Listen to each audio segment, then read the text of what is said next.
Hello, everybody. Glass of wine, almost full. If I had more wine, I would have filled it up to here, because if you live in the Midwest or any of the states affected by the extreme weather, so I'm talking to you, Texas, I'm talking to you, Georgia, and you've had a long week and it's only Wednesday. So welcome to Wednesday Wine. You get to wine with me, enjoy a glass of wine, complain about how these days have felt like a month already because of the weather. Thankfully, in the Midwest, we're recovering of what we didn't think was going to be a blizzard, but was. My car was stuck in the garage yesterday. I couldn't go to work because it was stuck in the garage. And when you work in news, it sounds like a really ridiculous excuse. But because of COVID, I can't ride with a news crew. So I was stuck at home. Fun times. So we had like 13 people calling sick at the news station. It was quite interesting yesterday. You would think that we would all be used to it by now, but once in a while there's a snowstorm that shocks all of us. And I guess because the pandemic wasn't enough, we needed a big, nice blizzard to keep us awake and keep us coming. I am Ana Belaval. I am coming to you live, as I said, from Chicago, Illinois. And every Wednesday I do this so that we can get through the rest of the week. So hello, Kathy. Hello, Lucy and Debbie and Patty. It's nice to see you guys here. Thank you for the support every time. Here's to you. Cheers.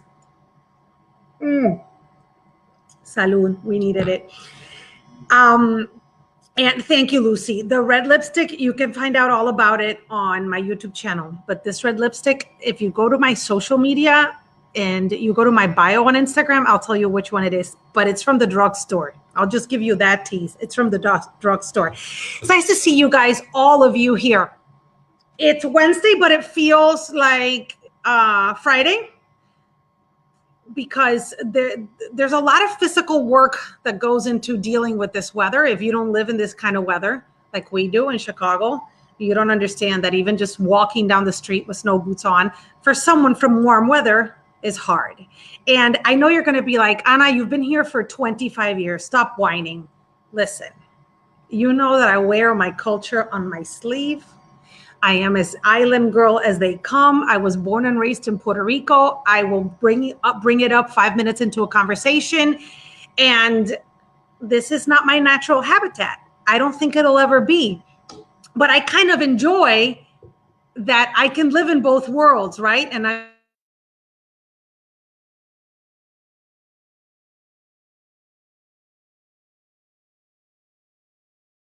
oh, there I am. My guest today has been wearing her culture as a badge of honor, like me, forever. And she has found a way to be successful in business by doing so. And I think that when you are an immigrant in this country, at the beginning, you want to assimilate and you want to be as American as they come. Well, Anupy Singla, as an adult, I got to ask her if she was like this as a kid, but as an adult, she decided she was going to be as Indian as apple pie. And I kind of love it. She is a cookbook author, the creator of Indian as apple pie, and a former colleague of mine, a recovering TV reporter. Let me introduce you to her. Hi, Anupy. Hi. I love how you say that, recovering. I'm still recovering after all these years. Oh, my goodness. I know. It's nice to see you, my friend. Oh, good to see you. And yeah, doesn't it feel like today is Friday? It does. But, I'll tell you something, Ana. I am in the middle of writing another cookbook, so I need more days than anyone else in my week. So I just want everything to slow down so I can get this testing done. But every day I say I'm going to do, 10 recipes and I do one. It's horrible. So. See, I've spoken to authors before, but they're literary authors, not cookbook authors. And you're a writer because you are a journalist. How did you learn how to write a cookbook? What is the difference? Yeah, I mean, it is different. So I went from I call it blood and guts news, morning news, to being at home working on my food blog, writing for the Sun-Times and the Tribune on food. And then I started writing recipes and I realized it is tougher than any news story I'm going to write because every time I write that recipe, there's always a word that I'll forget, an ingredient that I'll forget. You just look at these recipes over and over again, and they look the same, they look fine. And I posted something on my website. That's why I love all of my viewers and my website folks, because the person writes back, she goes, you forgot the main ingredient in the recipe, Anupy, duh.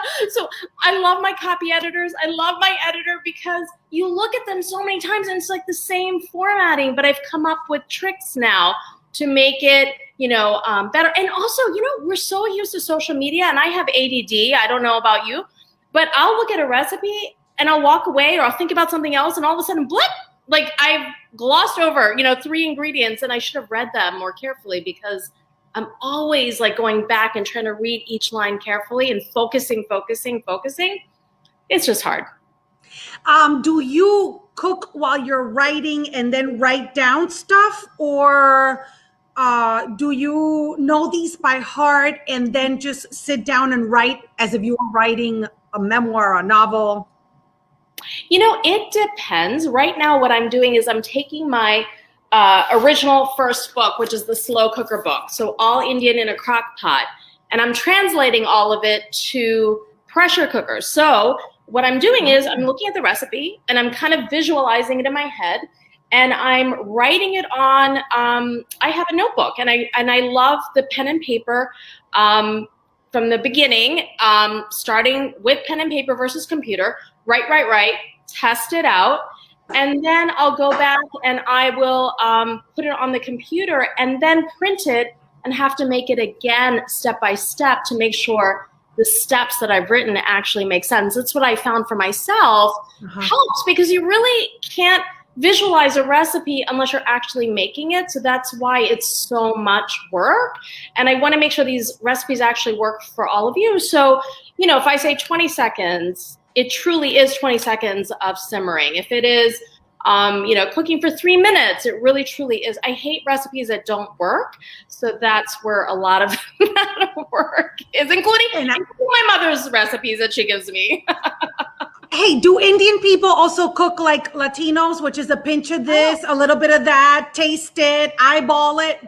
Yeah. I always said, like, writing my first book, my mom and I did not talk for months because I was always screaming at her going, no, I can't just put a little bit, like, I can't write a little bit of this garam masala in this recipe, Mom.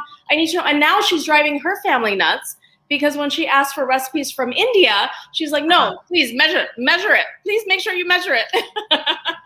So someone just asked, what is the name of the slow cooker book? Sure. It's called The Indian Slow Cooker.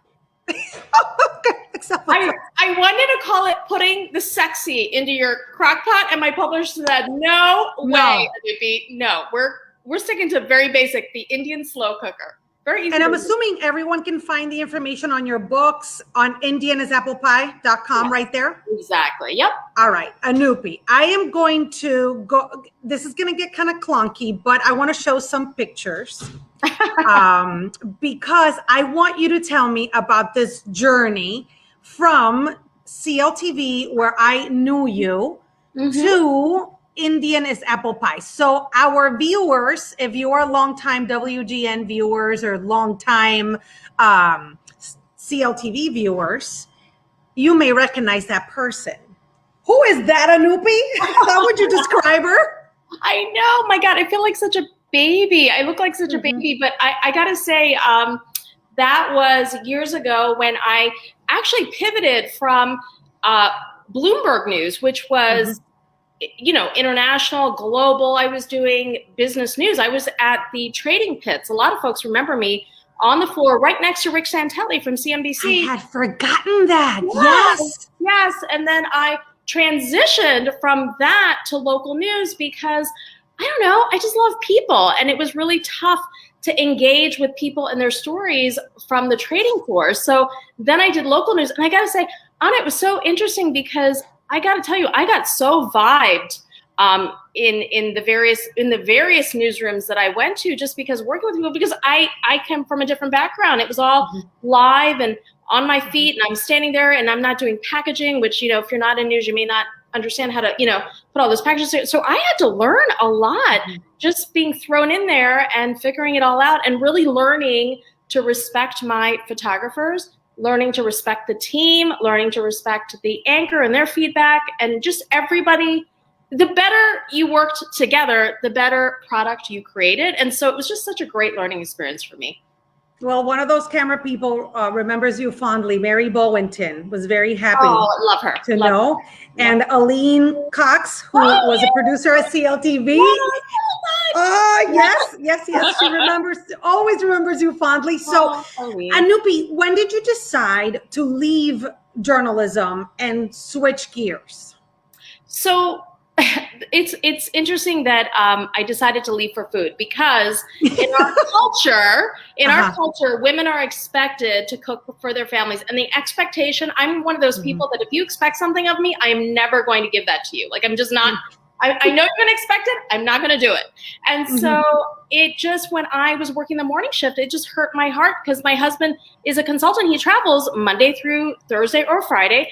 And it hurt me that when I had kids, like, I was not able to feed them the way my mom was able to do it for us. And so I would go to school and like sit in the truck and like I'd kind of cry. And then other reporters would be like, Anupy, what are you doing? Like, why are you so upset about this? Like, you know, the nanny's at home, you're good. And I'm like, well, I just feel like I want to do something more for my kids, because no one's at home to do it. Like, if there was somebody, if the grandparents were at home to do it, I'd be probably fine with it, but they're not. So I just decided, there was a big story that I was on. I remember that plane crash at Midway. Then the plane went onto the street and all of this crazy, skidded off the runway. And I was there, and I had one of the best, reporting days of my career. And I came home, and my kids, my two girls, were very young, and they were eating, I just remember overcooked broccoli, and it just, my mind flipped, and I said, you know what, I need to take a break. I'm going to take a break and just go ahead and try this out. I want to write my mom's cookbook, her recipes, the slow cooker recipes. She'd raised us that way. And I wanted to write them down. I wanted to, write a book. And I told my husband, he said, okay, well, think about it. I said, no, I already did it. I already put my 2 weeks in. And I said, I don't think my gosh. I said I did it because I am done. When I'm done, I'm done.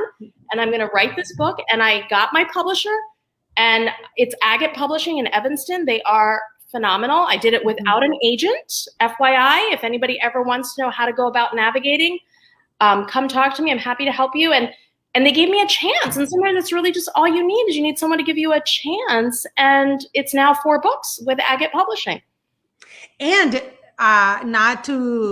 you're not going to do it, but I'm going to toot your horn. They're one of the most popular Indian food books in the United States. Well, here's the thing. There's a lot of amazing Indian cookbooks out there. I think what I was able to do, though, with Slow Cooker is I always say Indian cooking is really known on the coast. I'm from a coast. I'm from Philly, so I never know. Yes. But in middle country, it was like, well, I don't know. Can I make Indian? How do I do this? And for me, I've always, at Bloomberg, we were taught to take very complex financial terms and break them down so the everyday person can understand. That's who I am. I'm an everyday person. I'm not a, Ivy League. I'm not a name dropper. I don't have a pedigree. Like, I am just grew up outside of Philly. My name's Anupy. No one could pronounce. I got beat up on the playground when I was growing up for it. It is what it is. So I like to be very down to earth, explain it so that you can understand it, hold your hand, no pressure, no judgment. And that Slow Cooker book, we sold, I think, over 100,000 copies of that book alone. And that is what established that Americans actually do want flavor. They do want to try Indian. They're not opposed to it. I know this from talking to them day to day in these small little towns all over the Midwest and beyond. And they just want to learn how to do it without you criticizing them about doing it wrong or not getting it right, or just give them information, teach them how to do it and hold their hand. And that's what I try to do with all my, posts and all of my recipes. I'm going to admit to you that it intimidates the heck out of me. Well, it intimidates because, and I am slowly learning how to cook Puerto Rican food because it's a very slow process and I don't have the patience. And I didn't grow up with a mom who cooked it all the time because my mom did not like to cook, even though she's an awesome cook. So my mom raised us on 70s and 80s mac and cheese, anything Americano that would be quick, we were eating that. So now during the pandemic, because I haven't been able to go home in a year and a half almost, I've been craving it and I don't like it necessarily from restaurants. And so I've contacted friends and be like you just said, hold my hand, give me positive reinforcement. Because usually our moms go, get out of the way, I'll finish it up. Yep.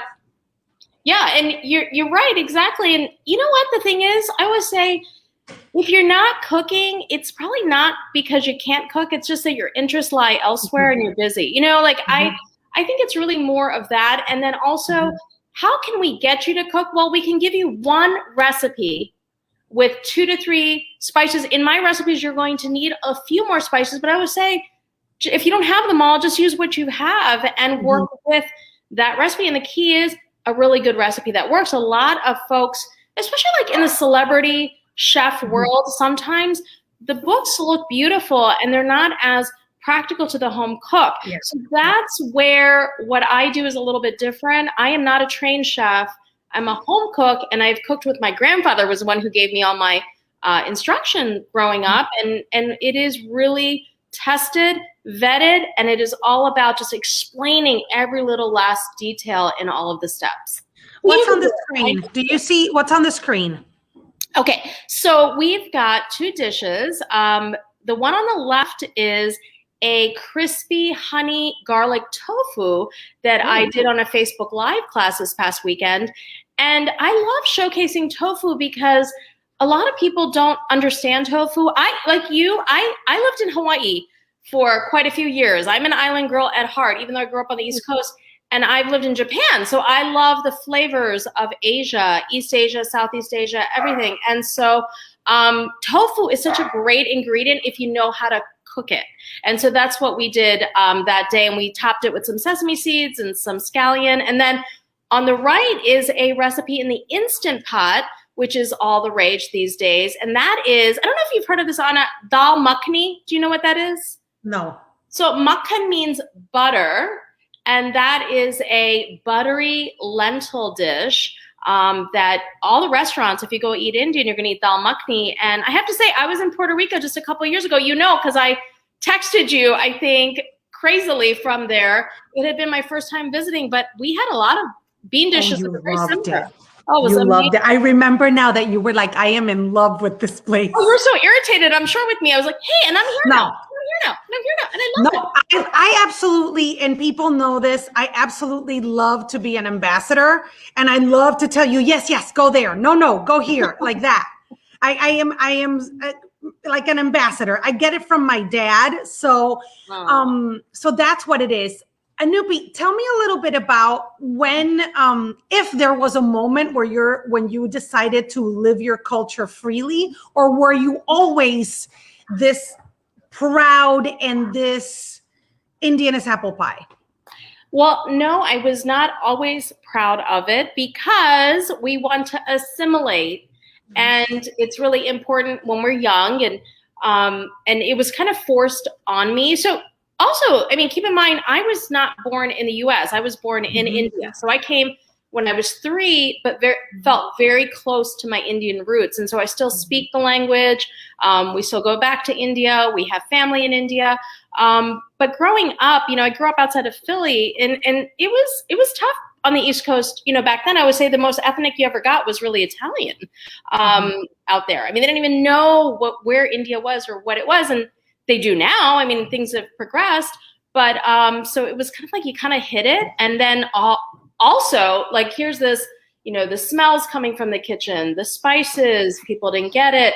But I felt a real shift in how people view India when we had the 50th independence anniversary of Indian independence from the British. And we felt like I was reporting a story. Remember, I was freelancing story. I was at the art museum in Philadelphia. And I just remember there was just a shift in the way people regarded India, the way they wanted to talk about it. It was now they wanted to learn more about it. And it just seemed like it just started to get better and better from that point. So I want to ask you quickly. Roberta wants to know, do your slow cooker recipes have more than 10 ingredients, spices? Yeah, here, Roberta, so here's the thing, and I don't want anyone to feel intimidated by this, but you have to remember, like in the West, your recipes will have on average 2 to 3 spices at the most, right? But Indian, you've got, I think Thai and maybe Indonesian is another one. Don't quote me on this, but definitely Indian, you're going to have more than 5 to 6 to 8 spices. But here's the beauty of it. You use those spices over and over again for most of your dishes. So once you have a repertoire of spices, now, would I suggest that you go out and buy all these spices right at once? No. I'd say, email me. My email's on my website. Email me, and I'll tell you the 3 to 4 to 5, or go on my website. We sell spices as well. And you can. I know. Yeah. Are these your spices that you created? Yeah, because I know. Look at you. Kind of crazy. So I realized there's a big problem in the market in the sense that you've got cookbooks, but then people don't know where to buy. They don't want to buy, like, we're crazy. We go to the Indian grocery stores and we buy the big bags. Nobody wants to buy the big bags. So what do you do? And then also a lot of the blends are coming from India. And for me, that's not good enough, right? And so some of them had red food dye, fillers in them. So I created my blends to be blended from my recipes in the United States. And Anna, do you know how effing difficult that is? It took me a good 3 to 4 years to find someone that would do it right, because most of these spice companies do not sell authentic Indian spices. And now people are realizing why Indian as apple pie is so valuable, really, because very few people are doing it right. So let me see if I understand this correctly. You are making it with the ingredients that are in the United States, or are these ingredients imported from India? So the ingredients have to be imported because we don't actually grow those spices. However, when you make a blend, for example, my chana masala, it's for chickpeas. When you make it, you have to dry roast it first, technically. And then you grind it down. Most big spice companies are taking an Indian spice and they're just grinding. They're not roasting. So they're not even roasting. And then on top of it, they're labeling everything curry. We never eat curry as a spice. So that's the biggest misnomer out there. I say eat it if you love it. Most people don't like curry as a spice. So I'm like, perfect. You're going to like Indian food. Get out. In all my books has curry in there as a spice. Curry is gravy to us. It's just gravy. Look at that. Goodness. Look at the, so let me take you back to that. So after that shift you felt when you were reporting that story, is that when you said, I'm going to try? Was it hard to insert your culture into your business? How did you do it? Was it natural? And how rewarding is it that it's so successful? So it was not completely easy because I had a few transitions. Like I've had a couple different careers. I've worked on Capitol Hill. I worked as a reporter. And it's tough to have a name like mine and navigate, out there because people are like, what? But I think what I realized from that process is that, one, it's a great byline. It's a great calling card. People won't forget you. That's one thing. The other thing is, if you do your job well, that stuff becomes pretty irrelevant pretty quickly. So it took time for me to realize that maybe I'm going to focus on myself and just getting better at what I do, more confident, more secure. All of it comes with time. And it's not hugely successful. We're on about 35 shelves now, which is not a huge company. But I will say this, I know how to price my product. I know where I want to be. I have a plan. And I also say no to a lot of things because I have to stay hyper focused on what I'm doing in order to just grow the business. And we're really doing it very grassroots. We're literally in the Midwest. I'm in Illinois, just about all the Whole Foods in Illinois now. We're in Minnesota. We're in Missouri, Kansas City, Missouri, and one store in Dayton, Ohio. And that's it right now. You can buy off the website, but on shelves, because when you're small, you can make mistakes and they're not huge mistakes, right? So I've learned slowly, like one of my biggest mistake was I ordered 2,500 boxes that I didn't need, which I found out later after I'd ordered them. And now they're sitting in my, storage unit because my husband was traveling. And I was like, I can make this decision on my own. Yes, I need that box. And I ordered 2,500 boxes and they didn't work because we ship in glass and it was still breaking in the boxes. And so it's like the biggest mistake. And it just sits there and I stare at it every time I go into my storage unit. And I'm like, I will never make a stupid mistake. I will make mistakes, but I will talk to someone before I order boxes again. And it took me about 1.5 years to order new boxes. I got to say, it was really painful. and traumatic. It scarred you. It's very traumatic, right? But I mean, it's crazy. The mistakes. But I think there's something to be said about, like you said, being small, you can make these mistakes. So when the big moment comes, you're ready, you're prepared, you're educated. Absolutely. I mean, we had product that was past the expiration date, not because we did, but because maybe on a certain shelf it didn't sell as quickly. So what do? Well, you go, you know what? You pick up the phone, you call the buyer and go, I made a mistake. That is the best way. We learned that in news. That's the best way. You might get vibed, you might get yelled at, whatever it is, you could just own it. And everything I learned in news is helping me right now with my company. It's amazing. It's just a great backdrop to be able to be an entrepreneur. And I really encourage anybody also out there that wants to start a business to do it. Send me an email. If you have any questions, happy to help. How has the pandemic, how has it affected your business? So it's interesting. So it's affected it in two ways, probably more than that, but two main ways. And one is in a good way. People discovered lentils and people discovered spices. So I always say, absolutely listen to Dr. Fauci, wash your hands, wear your mask. But I got to say 2 other things: eat right and exercise. And if you take care of yourself and your body, you'll be able to fight better, whatever it is that's coming your way. I know that from personal experience. That's the one thing. The other thing is, I got to say that, all of my sampling out, which is what I did at all the Whole Foods and beyond, I would do them personally. It was all canceled because there's none of that.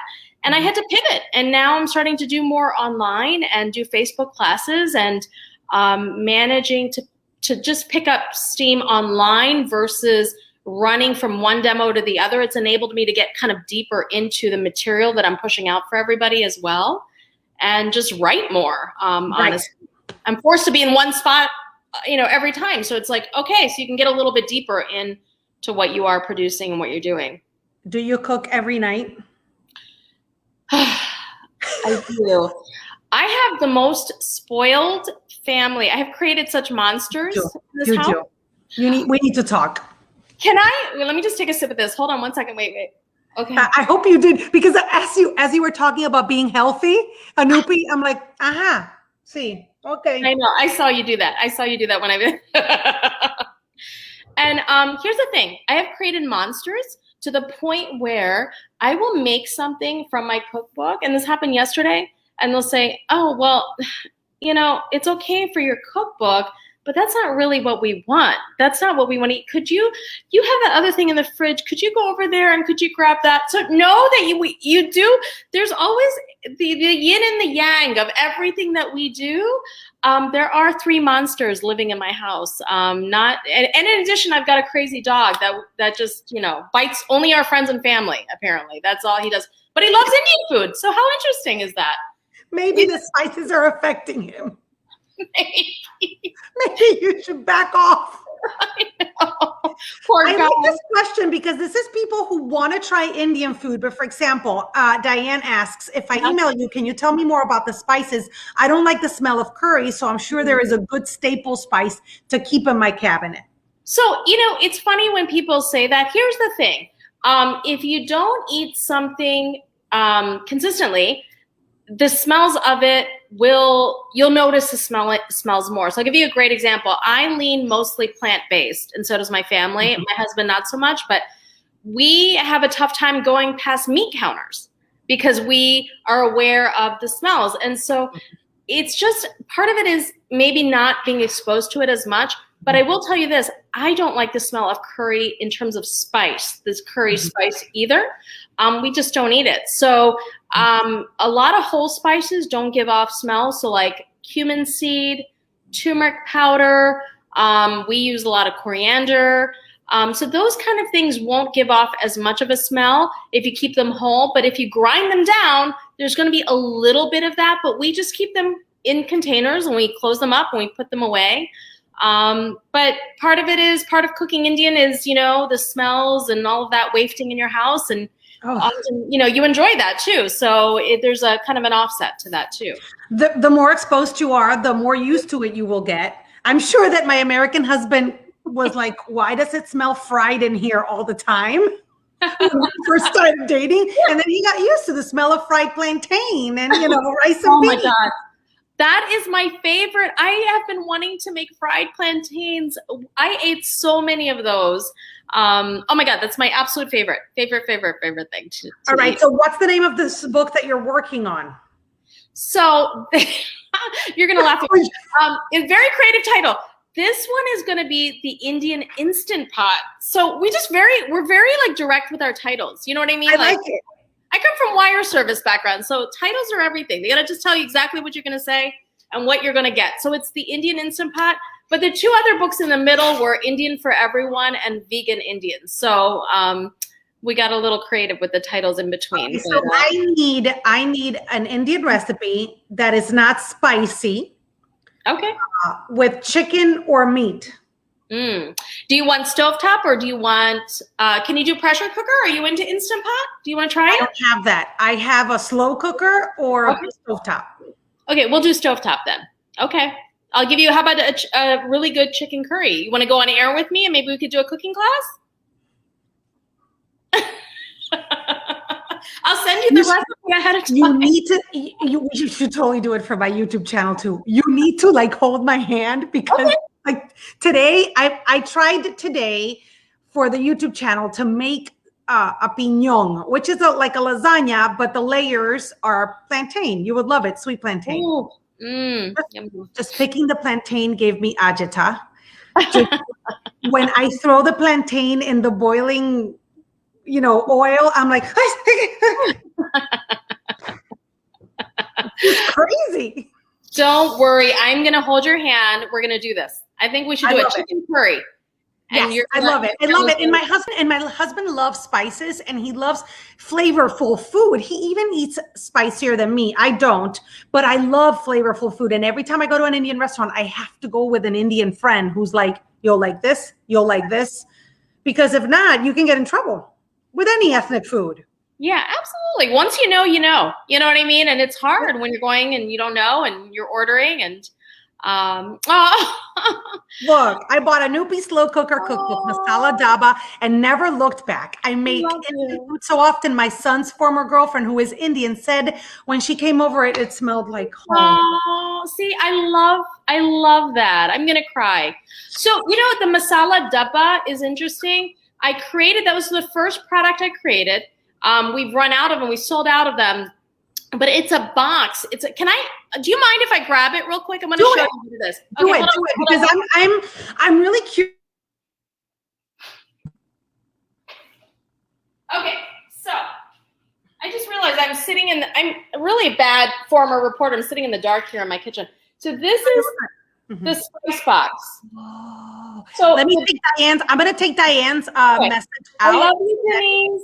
Okay, so this is why cooking Indian is so easy for me. I feel like it's so simple because we organize our spices in this box. So bring it up a little more. Okay, can you see that? I don't want I don't want it to spill, but there you go. See?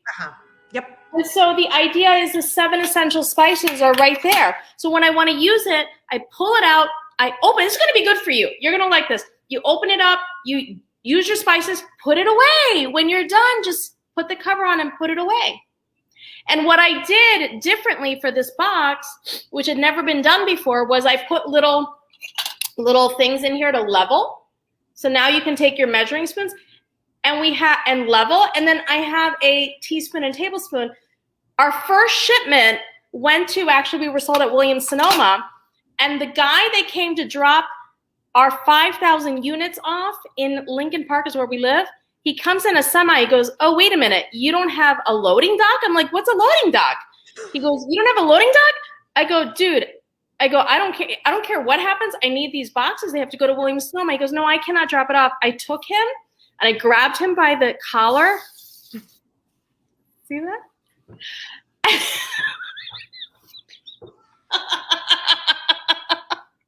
Mine was opening a bag of chips, and I'm like, I grab him out of the truck, the semi, and I go, "No, you don't understand. I'll unload them myself." And he goes, "Okay, you know what I'm going to do? I'm going to stick them on the sidewalk, and you're going to have to put them all in yourself." And I said, "That's fine. That's fine." So we had like 5,000 boxes on the sidewalk, and we literally had them in our living room for like a year and a half until I got a warehouse to put them in, and we sold them all. It was just all these boxes, and now they're sold out. We have to order more, but because people are emailing me every day for these boxes. Warehouse, please tell me you got a warehouse. Yeah. Yes. Yes. Yeah. Everything's out. That's the first thing I did, was I moved everything out of the house to, that's if you are thinking about being an entrepreneur, you'll bootstrap it, and then it's like, done. I'm done. Like, I snapped. I'm like, that's it. Nothing else in the house. We're done. I really, really love these stories. I think people are getting so much good information from starting small and making those mistakes and biting more than you can chew and figuring out how to, it prepared you so well for what we're living in right now. Exactly. And people can find out all the information of indianasapplepie.com for all your cookbooks and so on. Yep. Just go right there and everything's there.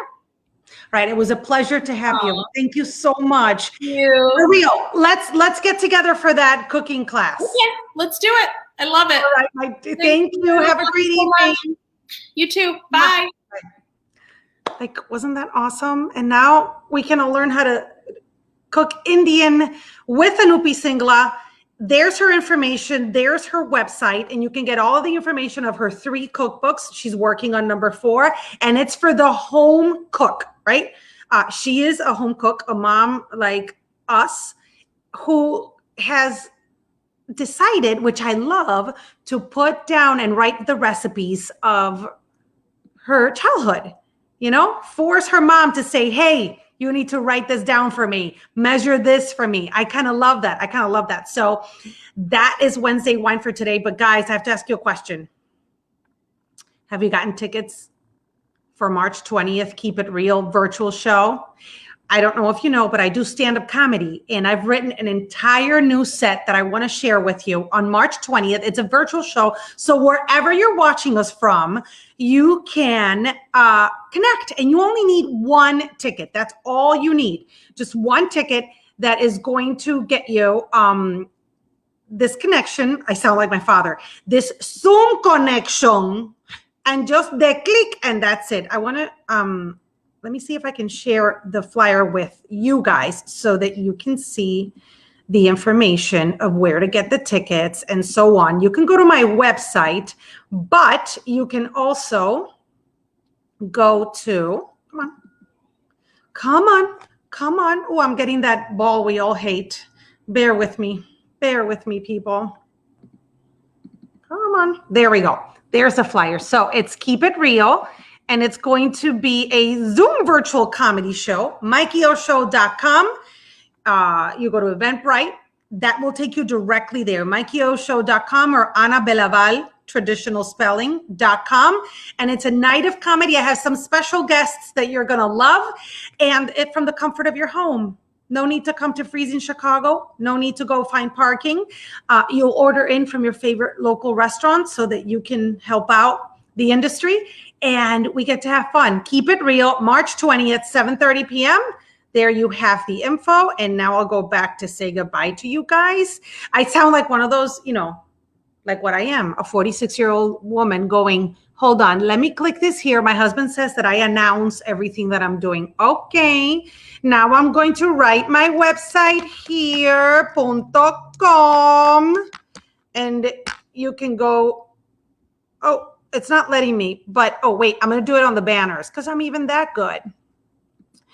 Bear with me because I want you guys to have that information. So you can go to my website and you will get the information for the show, March 20th. It was great to see you guys.